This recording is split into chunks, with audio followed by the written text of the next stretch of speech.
$1 million project now put on hold after folks in Owatonna pushed to have a say on if the city gets a new fire and police station. ABC 6 News reporter Alex Karwowski spoke with city officials and people living in the community, and he joins us now near City Hall. And Alex, how are folks feeling? Well, Hannah, this is the letter that one person received when he found out the project would go toward a vote. And as you can imagine, he was pretty happy to see it. But receiving the letter was just step one. It was kind of relief because, hey, we crossed this step.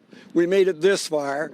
Not saying it's over, because now it goes up for an election. After weeks of work ending in favor of the petitioners in Owatonna, plans for a $65 million project that would bring a new police and fire station to the city is up for a vote. The people will finally get a voice, and we're hoping that it's just a stepping stone into the government listening to the people. Putting forward a pricey project is something the city says is well within their right to issue, given they plan to use their general obligation bonds. It is within normal business for our council to be able to use that tool. It actually is the most cost-effective financing to do for a project like this. But once folks here learned about that project, they exercised their right to issue a reverse referendum so they could have a say. You got to tell the public what you need in order for us to be able to pay for it. So at this point, we need to know what the needs are, and is building a new building the right solution? And folks have their grievances, that being the cost, location, and city's transparency with the project.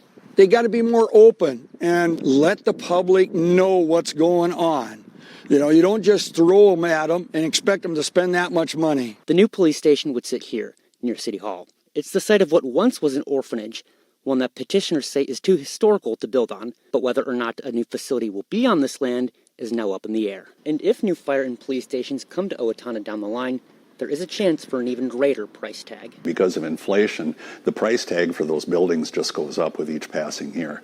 You know, we're looking at a 3 to 5% increase on labor and materials just by having to wait a year.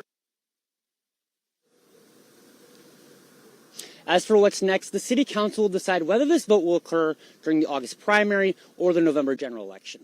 Live in Owatonna, Alex Karwowski, ABC 6 News.